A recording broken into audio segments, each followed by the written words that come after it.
നമസ്കാരം, പ്രവാസി മലയാളിയിലേക്ക് സ്വാഗതം. കൊറോണ വ്യാപനത്തിന് പിന്നാലെ രണ്ടാമതും റംസാൻ എത്തിയിരിക്കുകയാണ്. പുണ്യമാസത്തിൽ സ്വദേശികളും വിദേശികളും കരുതലോടെ പ്രാർത്ഥനാ നിർഭരരായിരിക്കുകയാണ്.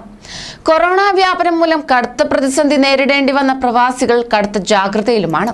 ഇത്തരത്തിൽ കൊറോണ വ്യാപനം ഉയർത്തുന്ന പ്രതിസന്ധികൾക്കിടയിലും ഇഫ്താർ സമയം അറിയിച്ചുകൊണ്ടുള്ള പീരങ്കി മുഴക്കത്തിനായി കാത്തിരിക്കുകയാണ് ഖത്തറിലെ സ്വദേശികളും വിദേശികളും അടങ്ങുന്ന വിശ്വാസികൾ. കഴിഞ്ഞ റമദാനുകളിൽ സൂഖ് വാഖിഫിലെ പീരങ്കി പൊട്ടിക്കൽ കാണാനായി നിരവധി പേരാണ് തടിച്ചുകൂടിയിരുന്നത്.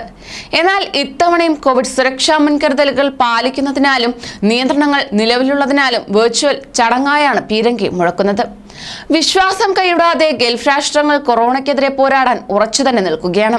മിദഫ് ഇഫ്താർ എന്നറിയപ്പെടുന്ന പീരങ്കി മുഴക്കം പുരാതന കാലങ്ങൾക്ക് മുമ്പ് തന്നെ ഖത്തറടക്കമുള്ള അറബ് നാടുകളിൽ ഇഫ്താർ സമയം അറിയിക്കാനായി ഉപയോഗിച്ചിരുന്നു.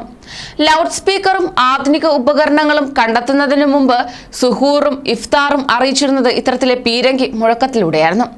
ആധുനിക സംവിധാനങ്ങൾ നിലവിൽ വന്നതോടെ ഇവയുടെ ഉപയോഗം നിന്നു. എന്നാൽ അധികൃതർ പൈതൃകത്തിന്റെ ശേഷിപ്പ് എന്ന നിലയിൽ ഇവ സൂക്ഷിച്ചു പോരുകയാണ്. പീരങ്കി മുഴക്കുന്നത് കാണാൻ പ്രായഭേദമന്യേ കുട്ടികളും മുതിർന്നവരും സൂഖ് വാഖിഫ് പോലെയുള്ള സ്ഥലങ്ങളിൽ ഒത്തുചേരുന്നത് പതിവ് കാഴ്ചയായിരുന്നു.